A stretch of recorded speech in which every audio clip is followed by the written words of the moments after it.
guys, welcome back to my channel Rewind That. It's your girl Miss K. So today we're going to be going over last night's episode, American Horror Story, episode 7, called The Lady in White.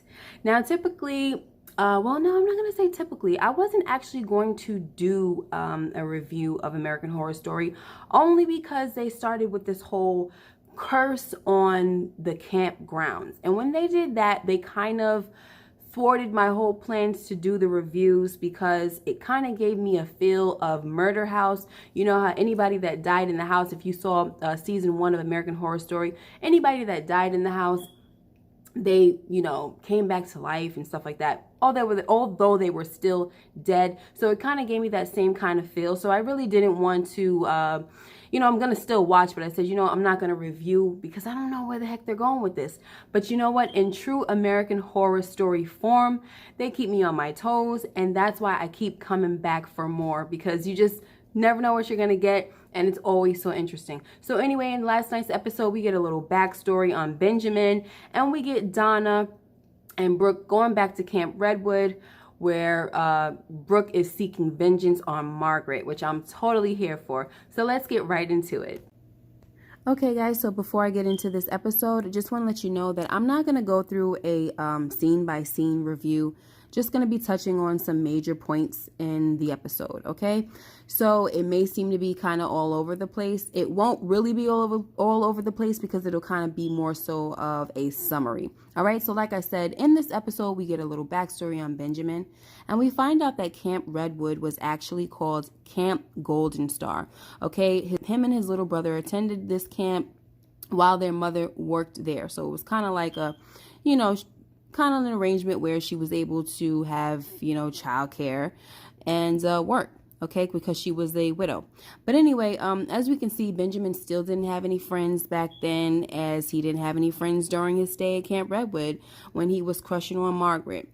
So one day, unfortunately, when Benjamin's mother charged him with the task of watching his little brother Bobby, Benjamin decides to turn his back on Bobby.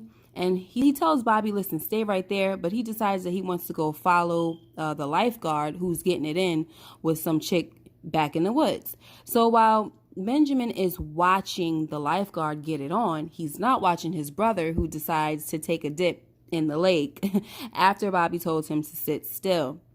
So unfortunately, while Benjamin is watching the lifeguard get it in, his brother meets with an unfortunate accident and he dies. So Benjamin's mother, of course, she blames him and everyone else on the campgrounds, all the counselors, and she forms this type of tremendous hate for the camp counselors. And it causes her to take vengeance in the worst type of way. And yes, we know the story, folks. She goes on a killing spree and kills them all. And she even tries to kill Benjamin, her own son. But Benjamin fights back, and he kills her in self-defense.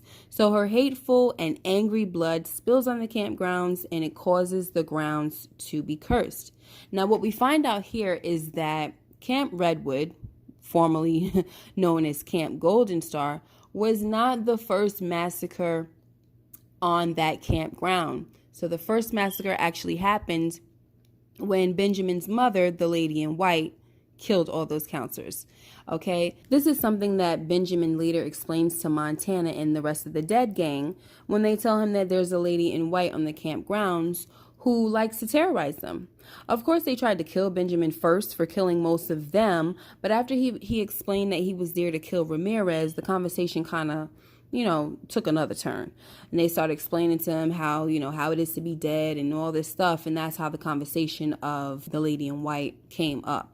So anyway, Benjamin goes to see his dead mother and finds out that she still hates him, and that she was actually the one who caused Margaret to kill all those people at Camp Redwood years ago in 1970. So the Lady in White whispered something in Margaret's ear, and it was a done deal. But my question is, did she also give Margaret the idea to frame Benjamin for the murders? Because I think I might have missed that. Let me know what you guys think down below. You know, did the Lady in White also tell Margaret to frame her son Benjamin after she killed all those people? Okay, so now we all know that Crazy Margaret, she's planning this sort of music festival at Camp Redwood. And of course, some way, somehow, The Dead Gang, Montana and them, they find out about this festival. And they come up with this plan to partake in a mass killing spree during this festival. For some reason, they think by killing all the people at the festival, they will somehow be freed from being trapped on the campgrounds. Montana says she believes that it's something that will attract paranormal PIs who may be able to figure out how to break the curse. Okay, whatever. Now, so while all this stuff is going on at Camp Redwood, we have Donna and Brooke trying to make their way to the camp. But unfortunately, they pick up another serial killer on the way. Of course, they were on the right track at first when Donna told the guy that she doesn't deal with strangers. And she told him, no, we're not going to do that. And she basically denied him a ride. But then they get into some car trouble and he fixes the problem for them. Now, of course, I believe he was the one who caused the problem in the first place because that was all a part of his plan. Anyway, so they wind up giving him a ride, and during that ride, he starts telling stories of urban legends, which causes them to freak out, and they want him to get the heck up out the car, but he doesn't. Then, thankfully, but not so thankfully, a cop car pulls up behind them. And Donna does exactly what I would have done. She tells the cop, listen, this guy is not with us. We just offered him a ride.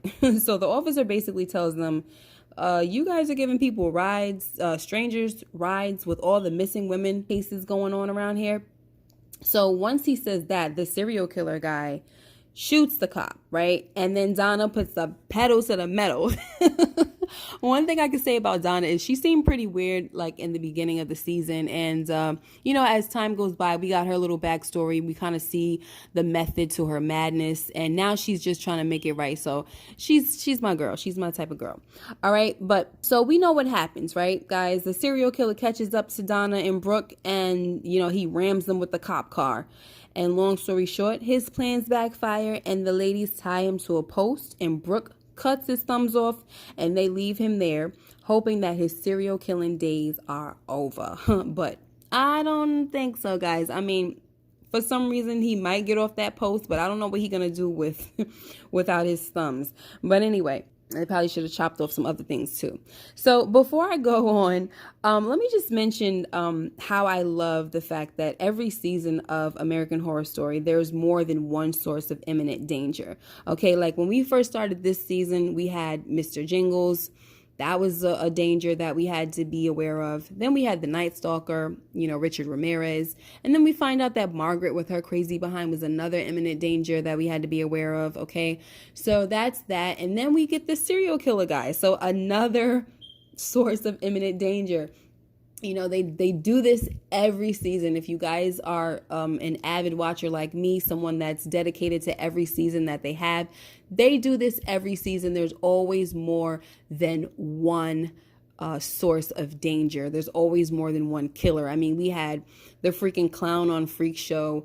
We had him, right? But then we had Dandy with his freaking psychotic behind. And then we had the guy that came there that was selling, trying to sell body parts of the freaks to this museum in Pennsylvania. And it was just, the list goes on. So anyway, that's just, one thing that I do definitely love about American Horror Story. There's always more than one source of danger. Anyway, so lastly, we have Benjamin. That, we have this scene where Benjamin, his mother, he's over there kind of like on the docks where his brother met his end. And the mother comes up and she's so upset, like, you don't get a chance, you don't get to come here and be in this place, And he's saying, I get to mourn him as much as you do, and I have a right as much as you do, and he thinks about him every day. And then he eventually tells his mother that he has a son and that he would do anything to protect his son. He named his son Bobby after his brother and all that stuff. So it kind of seemed to soften her up a little bit. Don't know how far that's going to go, but she comes up with this idea and tells him that, if he wants to free himself of Ramirez, because he's never going to leave him alone. If he wants to free himself from him, he needs to kill himself. So he actually takes his mother's advice, which I wasn't sure if he was going to do that, but he takes his mother's advice and he kills himself. And now, of course, his ghost comes back, and I don't know what in the world is going to happen now, guys. So I'm not really sure how that's supposed to really help the situation, but we'll see. And I'm not here to do any predictions or theories. I'm just here watching like you guys. But if you guys have any predictions, let me know. Comment down below. Let me know what you guys think about or thought about this episode, and what you think is going to happen moving forward. That's all I have for you guys today. Thank you so much once again for joining me. Be sure to hit that like button and subscribe to my channel for more videos like these. I'll see you guys soon. Be blessed.